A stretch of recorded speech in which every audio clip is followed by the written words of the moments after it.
Shalom and good evening, everyone. This is Amir Tsarfati from Galilee, from Israel, and this is a special prophecy roundtable that we are going to host this evening, and it is about wars and rumors of wars. Of course, together with me, as always, Jan Markell from Minnesota. Shalom, Jan. Shalom. Good to see you. Pastor Barry Stagner from Southern California. Hi, Shalom. Barry. Shalom. Good to see you. Pastor Mike Golay, who is from Minnesota and currently is in Canada, Vancouver, Canada. Yes, shalom, Mike. Yeah. Well, it's good to have you all here. This is a very, very important roundtable today, as of course we will discuss the issue of wars and rumors of wars. Let's not hide it. We do that because of much of it because of what is going on in Europe right now and how it may affect the Middle East, of course. But before we start, Barry, if you can start with a prayer, and then we'll dive into this round. Absolutely. Father, we are so grateful for this opportunity today, especially in light of all we see going on around the world. So much confusion, so much conflicting information. And we thank you, Lord, that you are not the author of confusion. We can find clarity in the midst of life and all the situations in the world by looking to your word. So we ask for your direction, anointing, and even that you would touch the ears of the hearer. And we pray this in Jesus' name. Amen. Amen. Amen. So before we dive into this, let me give you just a 1-minute update on what is going on in Ukraine, and then it'll be easier for us to move forward. So first of all, the Russians made a very big progress towards Kiev. They're only 15 miles away from the center of the city, and there is a mass exodus right now from the northwestern suburbs of Irpin and Chernihiv on the northeastern side. And also, for the first time, Russian tanks are rolling in the streets of Mariupol, which is the city on the Black Sea. And for the first time, the Russians are extremely proud to say that you can actually drive a car from Crimea via Ukraine into Russia, and it's all under Russian control at this point. And this is a big, big, big win for the Russians over the last few days. Of course, most of the media is reporting the difficulties that the Russians have, and trust me, they do have. But down at the end of the day, there is a major progress of the Russian military in Ukraine on the way, I believe, to get to Kiev, and eventually what they want is remove that government right now. So we definitely see a big shift over there that talks about maybe a chemical war in the battle on Kiev is now also a big thing in the news. There's a lot of stuff that we're watching. Probably there's a whole generation of children that for the first time is exposed to these type of footage of literally war that is not on movies, but it's in real time, and it's right across their border. So, one thing I want you to know, everyone, is that ever since the end of World War II, you would think that after the loss of millions of people, Yes. You would think that everything is going to be super cool and super peaceful. But let me tell you, according to documents that we have, ever since World War II ended, the world has not even seen 14 days of no war. There has been wars and armed conflicts across the globe almost every day since the end of that war, so we shouldn't be surprised. Jan, this is one of those wars that you've been watching on media like never before. What do you take from this war that is going on right now? How do you see that playing into Bible prophecy, I guess? Well, I think we'll look at Matthew 24 and Jesus' words there that there's going to be wars and rumors of wars. And then he says, see that you're not alarmed, or see that you're not troubled. Well, honestly, I think the difference is with what's going on now is we're watching this in real time. We're watching a missile hit an apartment building in real time. And I think if anybody has a heart, the heart is almost torn out of them when we see this happening in real time. But Amir, as you so rightly said, wars, unfortunately, they're so common. Right now, we've got at least 40 either wars or serious conflicts going on the earth. Outside of North America and maybe Israel and a few isolated places, no war in Australia right now, but imagine almost every other part of the world has either a war or a conflict of some kind, which is, I think that's staggering. But I do think that we need to separate the wars of the church age, which is what we're in now, versus how the wars will be in the tribulation. And we can talk about that later, but I think there's going to be a staggering difference between the wars we see now and the wars which Jesus is actually referring to, the wars of the tribulation, more than the war of the church age. Yes. Why don't we put the scripture on the screen and read it together so people will understand, because this is eventually the topic of this roundtable. Now as Jesus sat on the Mount of Olives, the disciples came to him privately saying, "Tell us, when will these things be? And what will be the sign of your coming and the end of the age?" And Jesus answered and said to them, "Take heed that no one deceives you. For many will come in my name, saying, I am the Christ, and they will deceive many. And you will hear of wars and rumors of wars. See that you are not troubled, for all these things must come to pass, but the end is not yet. For nation will rise against nation, and kingdom against kingdom, and there will be famines and pestilences and earthquakes in various places. All these are the beginning of sorrows." So, Pastor Barry, all these are the beginning of sorrows. What do you make out of this? I think that's probably the most important statement in the whole of that passage. And we were talking a little bit off camera or off air, and Mike brought up a very important point, and that is that people often say, hey, there's always been wars and rumors of wars. But what we have to remember is that was not the question. The question was, what are the signs of your coming? And that phrase, actually, beginning of sorrows, means the commencement of labor pains. And, this is really a distinct time period that began with the rebirth of the nation of Israel. And yes, there's always been wars and rumors of wars, always famines, always pestilence, always ethnic tensions, and all the other things that are mentioned there. But the fact that Jesus packaged it the way he did in answer to a question that was framed the way it was tells us there's going to be a sudden and exponential increase in these normal course of life events that have happened throughout history. And just all of a sudden, the world is going to become a hotbed. And as Jan was mentioning, there's some 40 different conflicts going on around the world.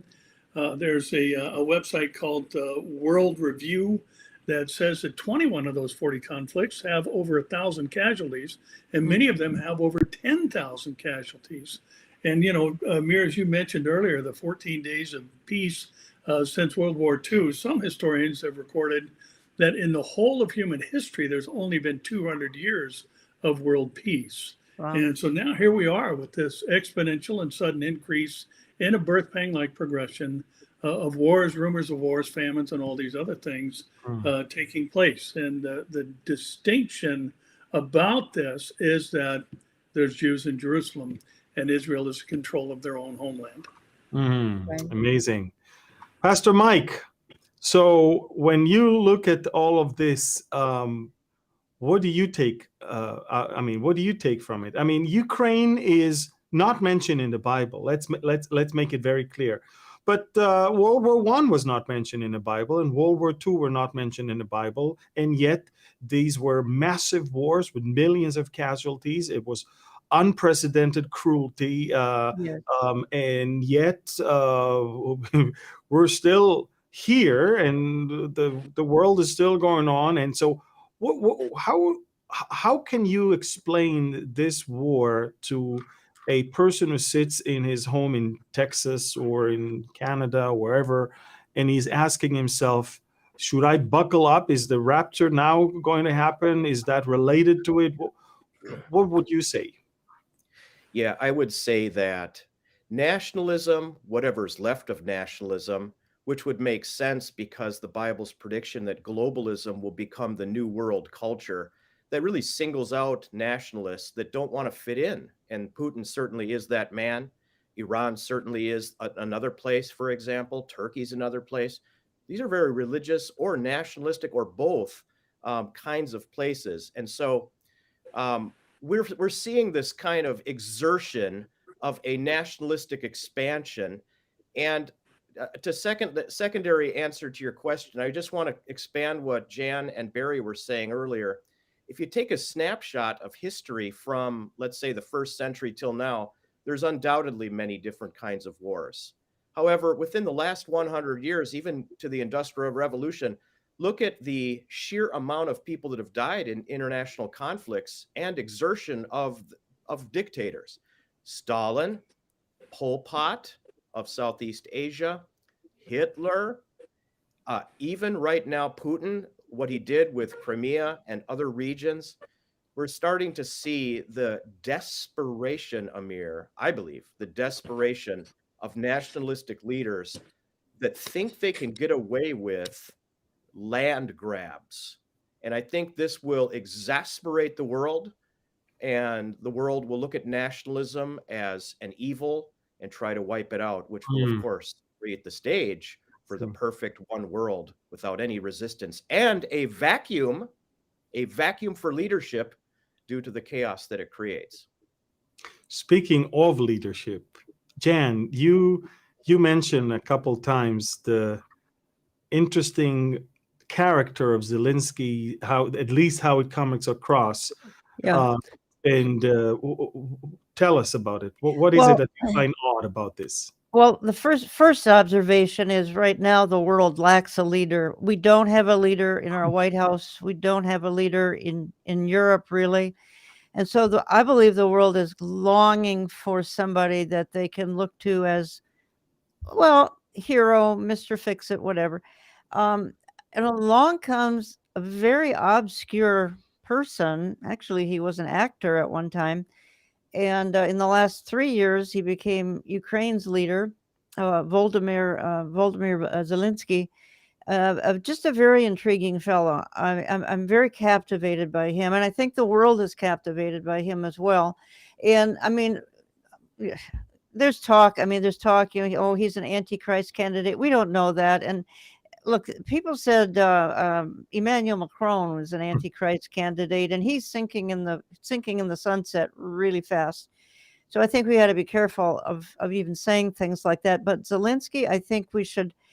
My concern is, and it's very obvious and it's very practical, he's not going to be alive very long. I mean, my goodness, the goal of the Russians right now is to bump him off, and how on earth he might be protected, that would be a God thing. But I think folks should keep an eye on him if he does survive, and if he were to rise in power somewhere, just keep an eye on him. But my concern is he's not even going to last a matter of days or weeks. Very interesting, because, scriptures are not talking about specific wars unless they are somehow referring to Israel. We know that. We know that for a fact. And this is exactly why the war between Russia and Ukraine, it's not mentioned in the Bible exactly from the same reason the war in Vietnam was not mentioned, and the war in Afghanistan was not mentioned. But any war that eventually affect Israel, affect the Jewish people, affect the return of the Jews to the land, affect the return of Jerusalem to their hands, affect Israel's rise to power, affect Israel's prominency when it comes to energy and all of that. These things affect Israel, thus they have significance in Bible prophecy. And having said that, Barry, what can we although this war is not mentioned in the Bible, what can we draw from this war to understanding prophecies that we are aware of regarding Israel? Well, I think, one, remembering I'm having microphone trouble out there, so. We hear you. Yeah. Okay. I've got an echo on my end, but anyway. I think the most important thing to realize is that a lot of the things that this war is introducing are things that are going to reach their fulfillment during the tribulation period.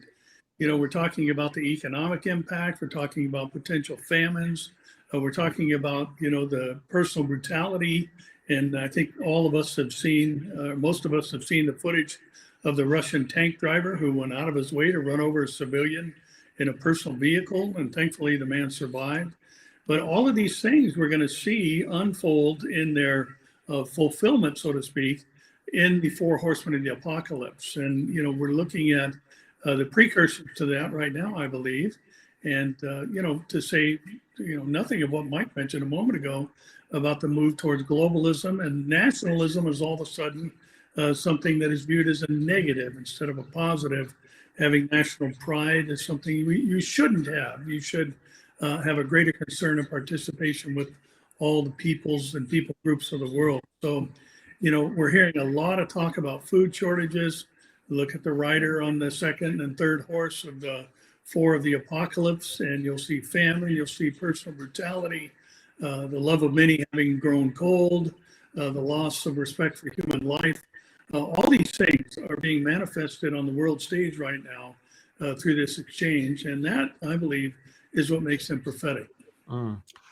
Yeah, I also believe, if I can add to your answer, I believe that the war that we're watching right now is causing the world to oust Russia and it is causing the world to recalculate its dependence on Russian energy. And that is where Israel, I think, is entering into the picture. I gave a couple days ago an update called the hook in the jaw of Russia. And basically, I showed that the world is priming Israel to become a very significant alternative source for energy to Europe and the rest of the world, whether it's directly from Israel or Israel to Egypt and from Egypt to Europe. But we're watching, and remember, Russia will come in order to steal and take booty and plunder. It's not going to come to kill the Jews because they're anti-Semites and they think all the Jews must die. It's not like the Nazis thought the Jews are not even humans, so let's just destroy them. This is a different war. It's a war, economic war. It's a war that has to do with the survival of Rosh. And we're watching the bleeding Russian economy right now, the bleeding value of the ruble, and the fact that everyone is trying to find new. Now, that it may not happen tomorrow, because if Putin shut down the gas flow into Europe right now, Europe won't survive. And so, but the Europeans are thinking for the long shot, for the long run, up until 2030, what can we do to lower our dependence on? I think that if there is anything that we can take from the current situation in Ukraine and understand from it what is going to happen in Ezekiel's war, is the aspect of energy and the fact that Russia will not allow any country to replace its role as the main supplier. Now,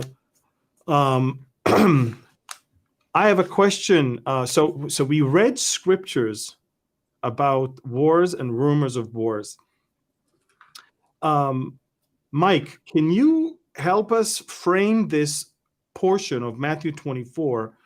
Because obviously we heard from Jan and we heard from Barry.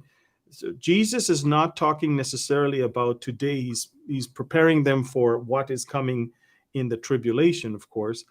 But we are definitely seeing that he is saying two things. He's saying wars, but he's also saying rumors of wars. What do you take out of that? What does it mean, rumors of wars? A few things come to my mind immediately, Amir. First, they are wondering what the national promises are to Israel, and they go to Jesus because they knew that he was fulfilling a side of prophecy that took care of their sins, put their sins to bed. But they're still interested in the national future promises of Israel. And there's a lot of rumors that come out through the media. A lot of people are talking about what other leaders are prepared to do, what they're not prepared to do. Israel is mentioned a lot in the international news. It's probably one of the most utilized countries in international use for what's going on because of the resources that they have. Now, in the end times, Jesus is saying just before the tribulation period, the birth pangs, so to speak, you will have a media that is in itself creating conflict. They like to incite conflict. They like to ask hard questions. They like to do clickbait. And if that's not enough, we have YouTubers, we have bloggers, we have all kinds of people utilizing the power of the air, the power of the internet, the power of cell phone towers to create conflict that may or may not even exist.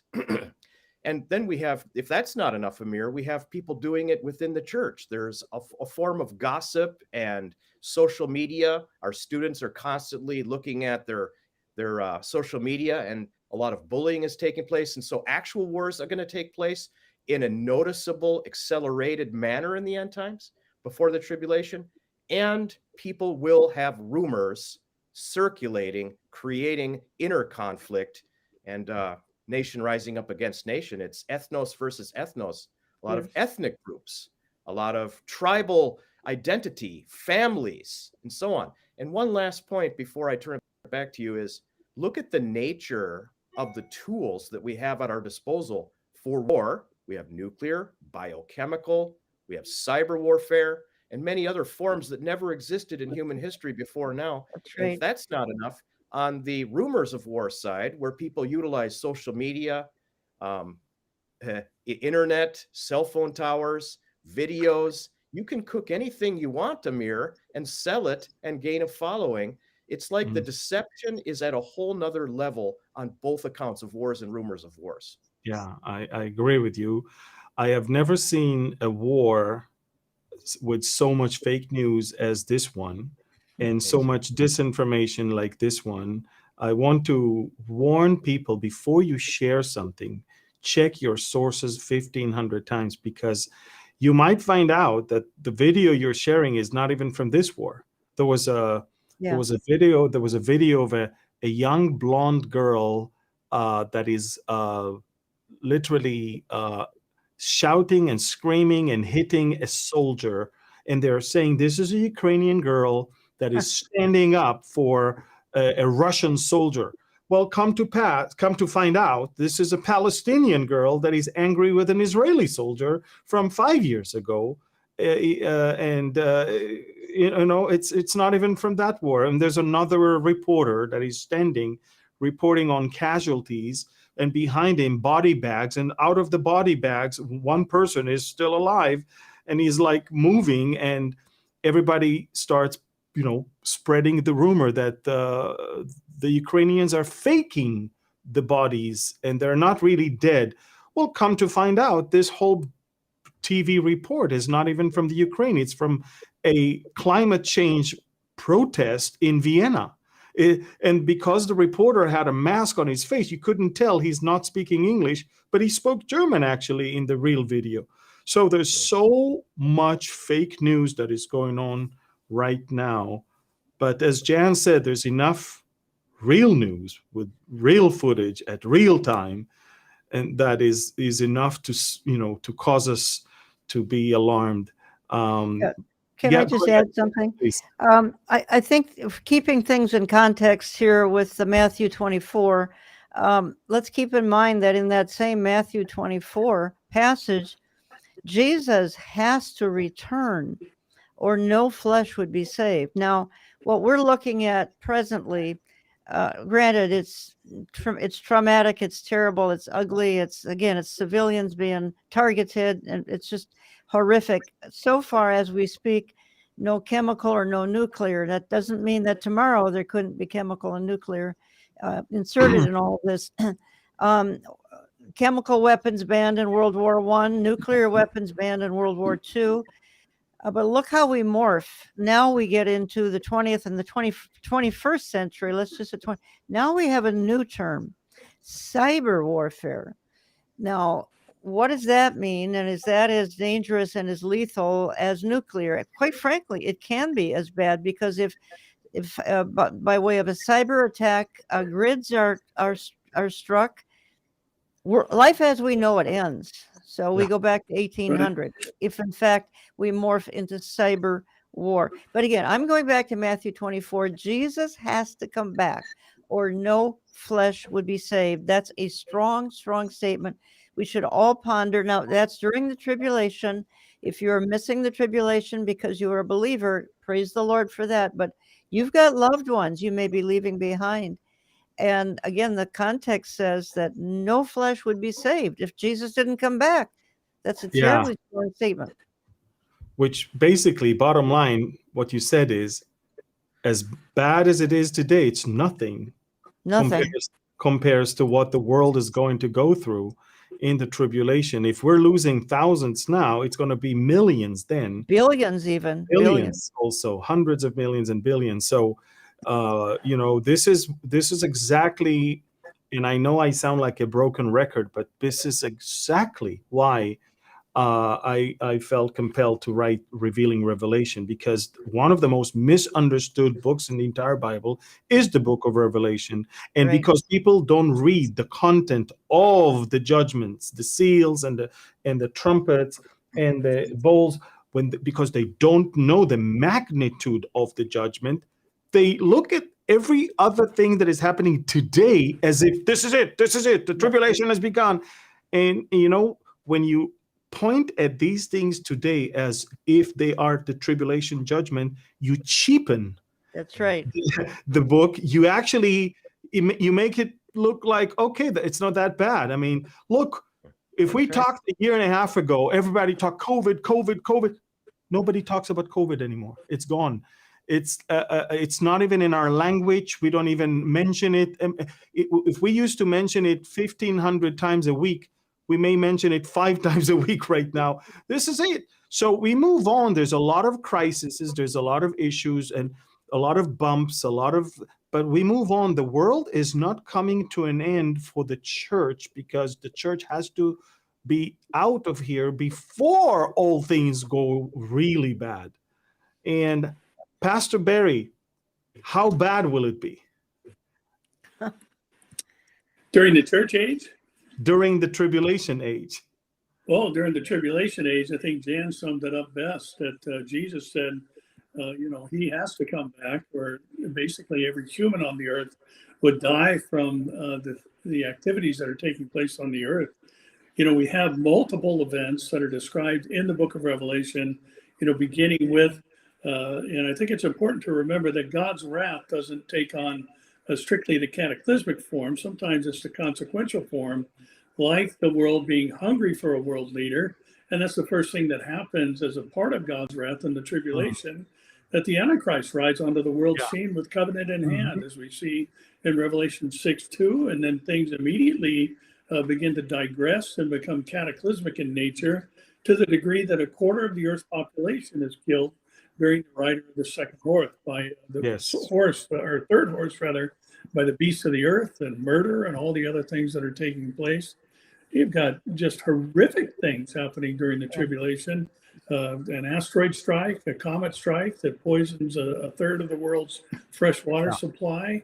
At one point, all the green grass is burned up, a third of the trees are destroyed, and it just keeps getting worse and worse and worse until finally, with the bowl judgments, the undiluted wrath of God is complete, and things are on an unprecedented scale, including an earthquake that has not been since men were on the face of the earth. So, as we kind of tongue-in-cheek say at these prophecy conferences, I highly suggest missing the whole thing and taking that moment and twinkling of an eye escape route that the Lord has offered to us. It's going to be literal hell on earth.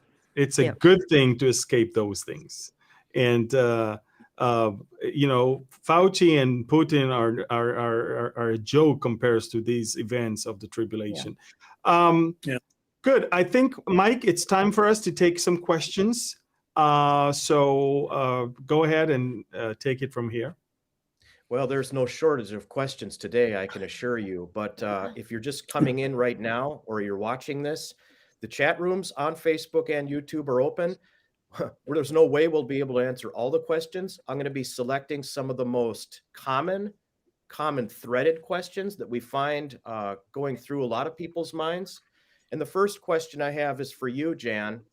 The question is, this whole war, what would happen if Putin were to win, or what would happen if Ukraine were able to resist in the world events that ensue after? Can you give a guesstimation or some at least thoughts on, based on nationalism, globalism? I know it's a big question, but a lot of people are wondering, and maybe we can weigh Amir and Barry into this. What are the consequences after, let's say, Russia or Ukraine is the victor? Or will this just be a standoff like Afghanistan? A lot of people I don't think it'll be a standoff. Yeah. No, I mean, I hate to say it, but I think it's obvious that Mr. Putin is going to be victorious. But I think the question is, what happens once after he's victorious? Then does he move on to the Baltics? I'm afraid he may. How about Hungary, Poland, Romania? He may. I don't think we should rule it out. Ultimately, and we've already addressed it, we can't say it enough, when it comes to war, it all has to do with Israel, 8,000 square miles. So what he's doing over here in Europe, where it's horrific to think about, but ultimately, I believe he's going to move to the mountains of Israel. I believe that could happen soon. I mean, he's emboldened right now. I think he's also out of his mind. And whether some say he, because his face is puffy, he's perhaps on chemo. Who knows? We don't know these things, but perhaps steroids or something. So they've made him nuts. Well, maybe the devil's made him nuts, and maybe he's being empowered to be Gog, Gog from the land of Magog. I suspect that.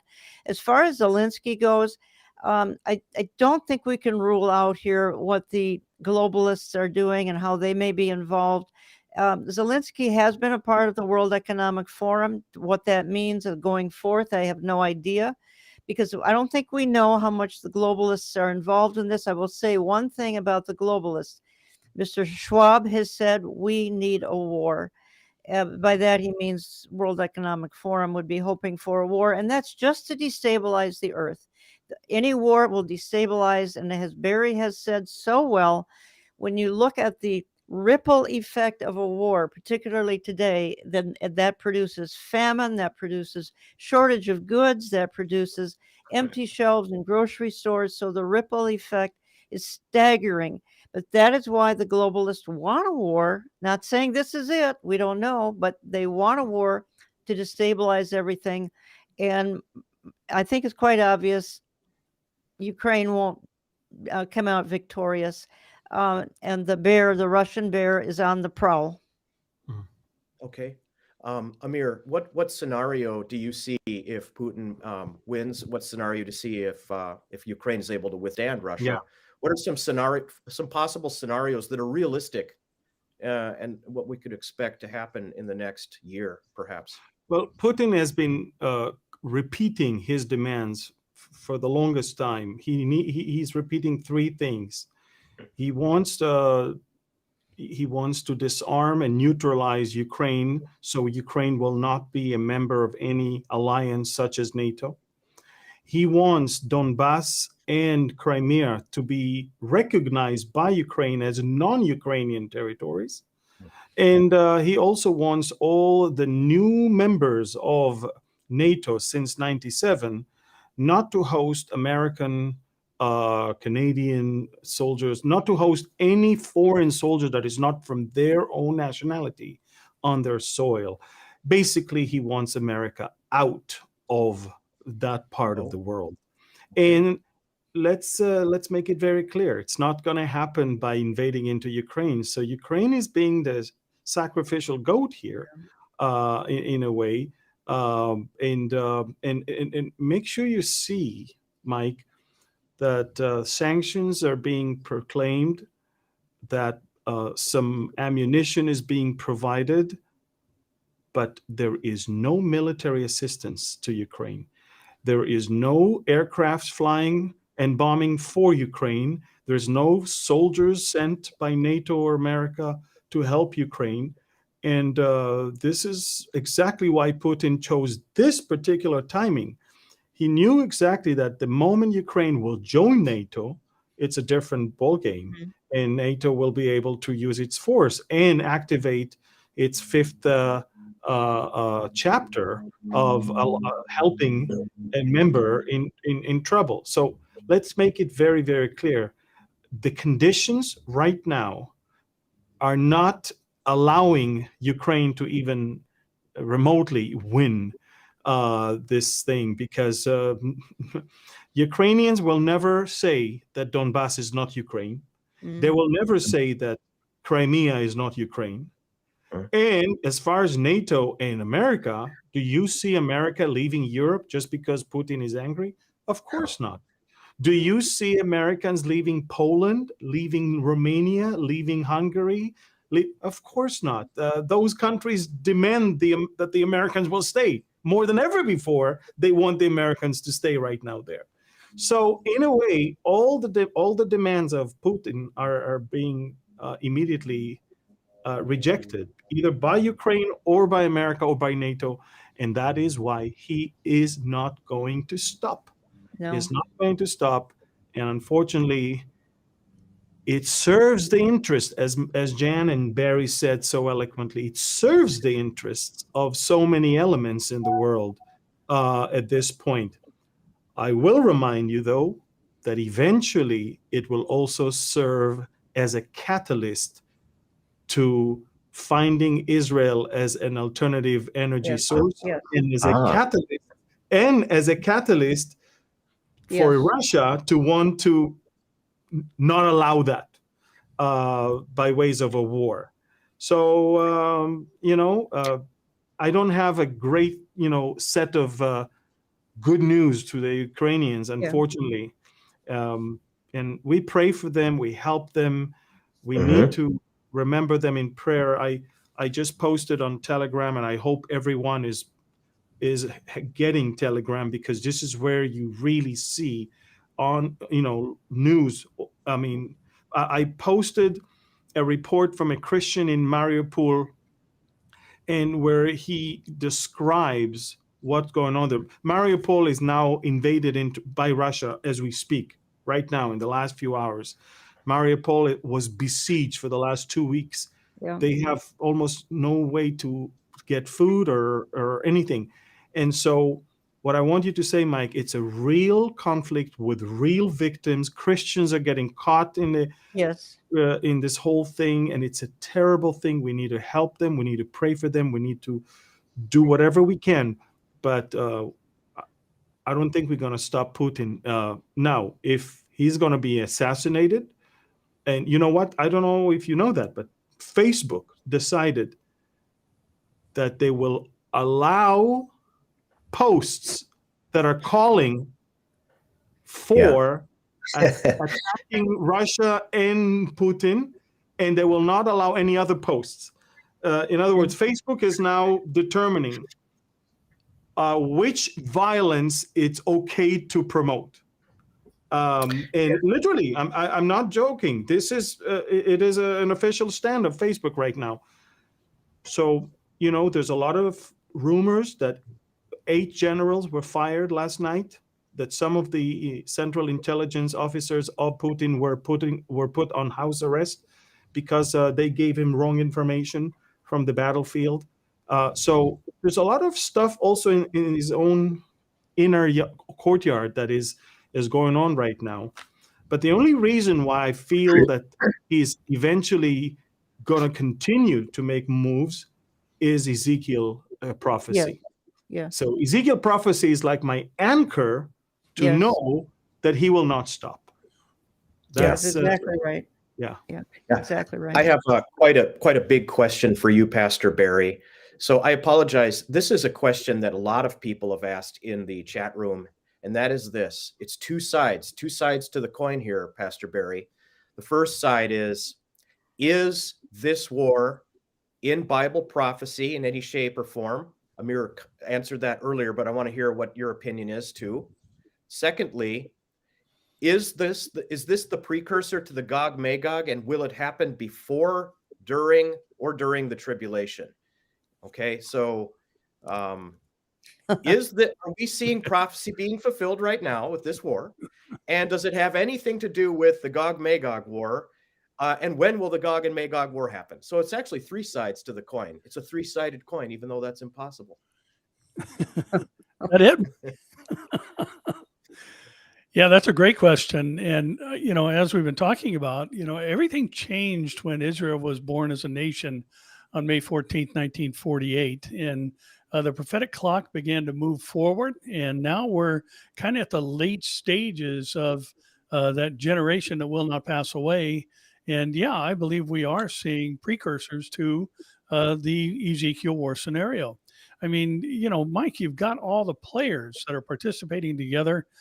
3 of them on the northern border of Israel already, boots on the ground, military hardware in Syria right now. Turkey, Iran, and obviously Russia are present in and on the northern border of Israel.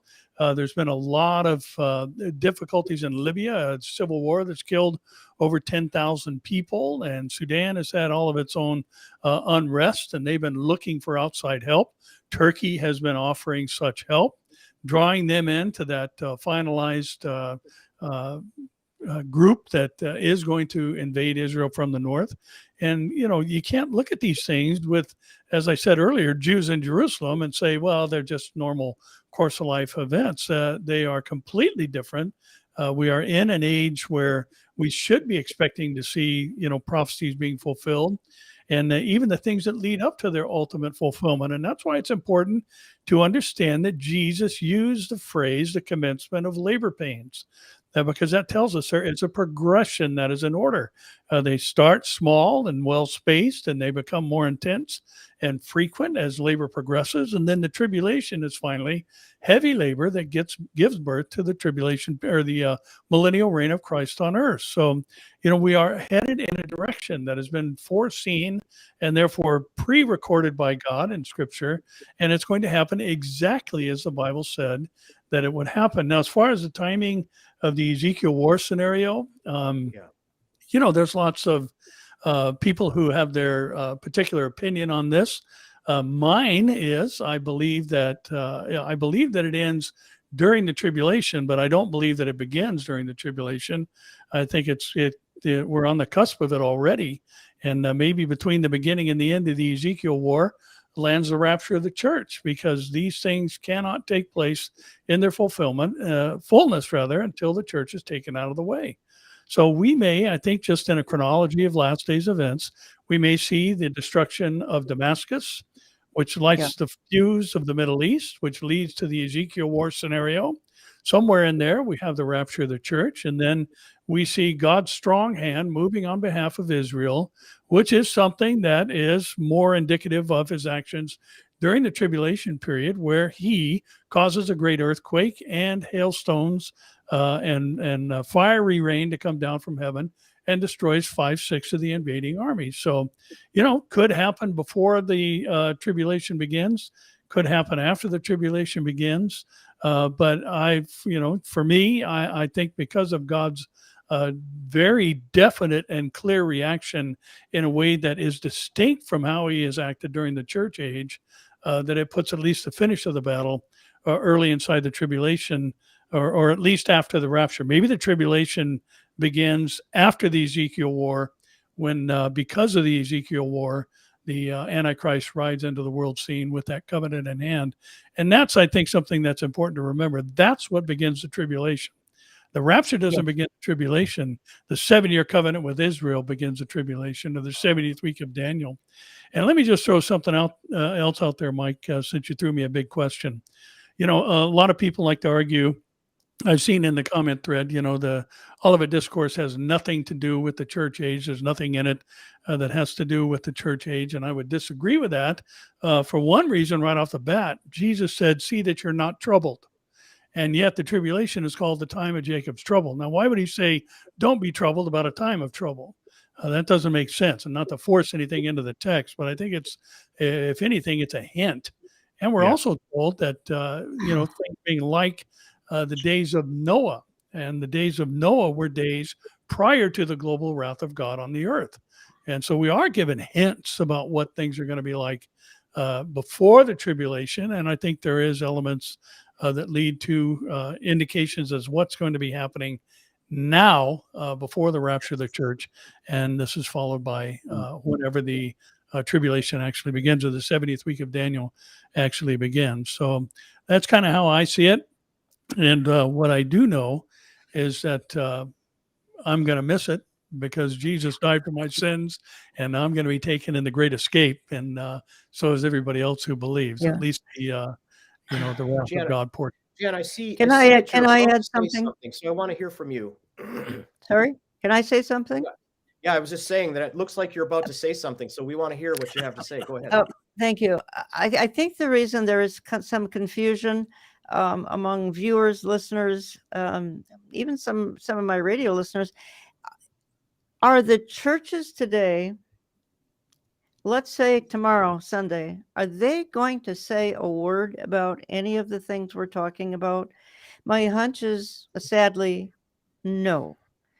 The churches are silent particularly when it comes to end-time eschatological issues. They're silent, most of them, not all.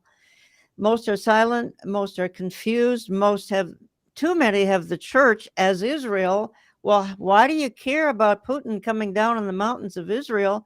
You think the church is Israel. So we've got huge confusion and silence in the church. And if the church isn't going to clarify these things, then people have to come, which is fine, but we'd love to see the church get it straight. They come to ministries like ours to get the truth. And thank you for doing so. And we love all of you. I'm glad you're doing that. But my wish and my prayer, and gentlemen, let's make it all our wish and prayer, is that the church step up to the plate and let's just have them address what we've talked about this hour. Jesus is coming any day. The key factors, we've possibly got Gog now on the move, GOG, possibly on the people. This is an exciting time. Please talk about it. Yes. One more thing. Before that, I'm in the same opinion of Pastor Barry on the fact that Matthew 24 and 25, it's not all exclusively about Israel, because why would he say, look at the fig tree, if the fig tree is Israel?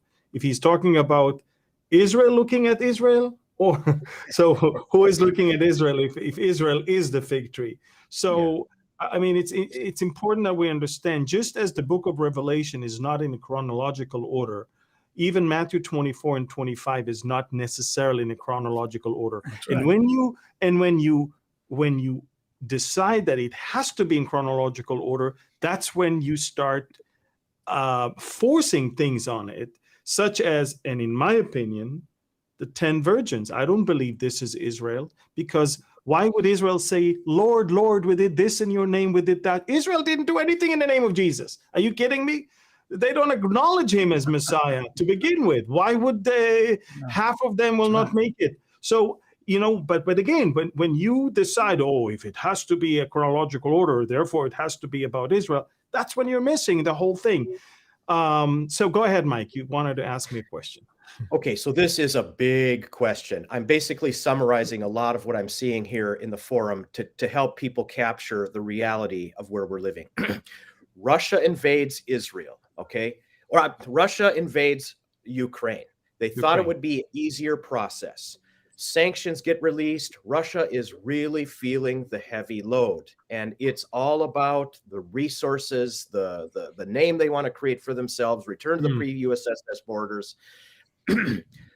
Here we have Russia really with a headache on its hands. They can't go back. Then we have a little country called Israel that's rich in natural resources, natural gas. Now, what would lead ultimately Russia, whether it's Putin or a successor, to want to take on what you could argue is a world superpower, Israel, even though it's the size of the state of New Jersey? What would be the situation, the context that would want Gog, Russia, to want to invade it with this alliance of Iran and Turkey? What would the situation have to look like for that to take place and actually fulfill prophecy for all the skeptics in the room that think we're all nuts, that we're politically I'm going to use a term that is forbidden for Christians. Okay. And it's when the stars are all aligned. And I don't believe in this, but let me explain what I'm saying. At this present moment, Mike, it is the interest of Turkey to actually be friends with Israel. No, it wasn't so far a year ago, and it may not be so next year, but right now he needs us, so suddenly he's a good friend. At this present moment, it is the interest of Saudi Arabia to be friends with Israel, okay? At this moment, it's the interest of Vladimir Putin to keep Israel as a mediator and to, be friends with Israel. The minute, Mike, he will feel that it's within his interest to come against Israel, and the minute Turkey will feel that it's within their interest to come against Israel, and you don't need to say that about Iran. It is within their interest since 1979. That's when it's going to happen. You have to understand the Middle East and the whole world, but the Middle East in particular, is a region where so many changes happen all the time. And the moment all the interest will be aligned together of Russia and Turkey and Iran and Sudan and Libya, right? That's the moment they will come against Israel. All of them right now may have a different interest. All of them have their eye on Israel. All of them understand it may not be our best. We're not in love with Israel. None of them is in love with us. But they see an interest of being close to us at this point. But as we could see, if Ukraine is almost the flesh of the Russians, it's almost part of Russia. And look what he does to them right now. Wow. Yeah. Amazing. Look what he does to his own flesh of people who speaks Russian, people who have blonde hair and blue eyes. They're the first capital of Russia was Kiev in a way.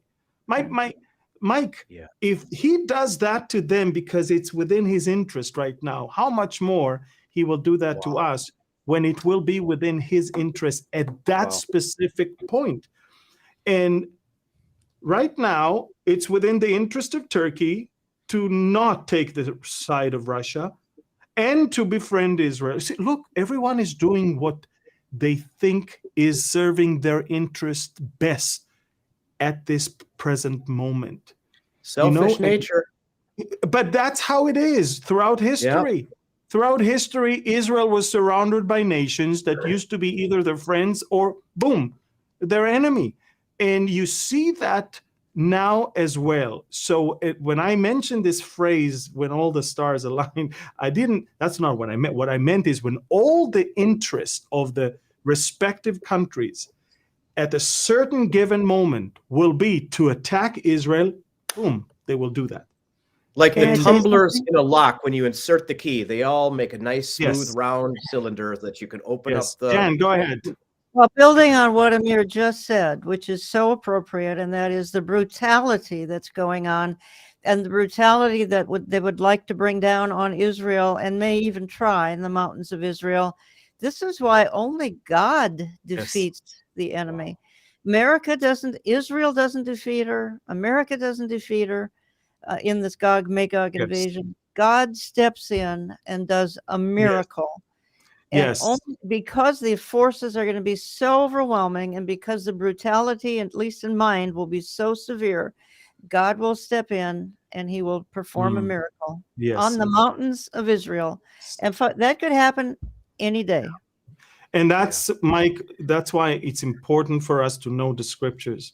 It's important to us not to mix things and not to take things out of context. And if I may ask once again to show you guys the Revealing Revelation, the book and the workbook that just is right now available. Guys, it's you need to learn and study the book of Revelation to not make this mistake of getting into panic that everything that happens right now is the beginning, the middle, or the end of the tribulation. You need to understand the plan of God for the world when he comes to judge the world, and the plan of God for us, the church. And it's not the same plan.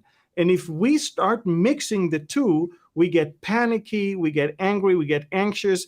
And by the way, God did not give us the spirit of fear. So let's not forget that. And by the way, the reason, I'll say it again, the reason why we ask you to get it now on Amazon is I'll shock you to know that two of the leading department stores in America that never hold Christian literature, not to mention Bible prophecy, they now order this book. The reason why they order his book is because you guys pre-order it on Amazon. They see the numbers on Amazon and they say, ooh, that must be a very important book. That's when they go and get it. So please pre-order it on Amazon, Revealing Revelation. So all the secular department store, all the secular bookstores, all the secular vendors will get it and sell it, and people will gain understanding of that book. It's important. And this is not to help us or to help me, it's to help yourself. It's an important thing that I believe everyone should know and understand. That book is the only book in the Bible. The Bible says that blessed is he who listened to it and who is teaching it also. I mean, there's a blessing in understanding, but there's also a warning. Don't take anything away from this word of prophecy or add to it. So it's such an important book, the book of Revelation, that there are blessings with it and warnings with it, and it's important for us to know it. That's it. I think we came to the end of this very fascinating roundtable. Jan, you're going to this weekend host Barry and Michelle Bachman. Am I right? That is correct. You can find that on my website, olivetreeviews.org, and just go to radio, go to Complete Archives. Barry and Michelle Bachman give half an hour each of analysis to the conflict going on. Please tune in, folks.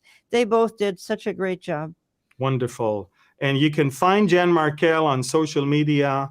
You can clearly see all of her platforms on Facebook, Instagram, Gab, Telegram, and Rumble. It's Olive Tree Ministries. And, you can just look at the screen. So is with also Pastor Barry Stagner, who has his own platforms on social media, on Facebook, on Instagram, YouTube, and on Telegram. Speaking of Telegram, ladies and gentlemen, it is a must. You have to get it. You have to be on it if you want to understand the news, if you want to get news in real time, reliable, and unbiased news. I'm reporting, join the over 250,000 subscribers to this channel, and we are going now to explain to you how to join. Thank you, all of you, for joining this roundtable.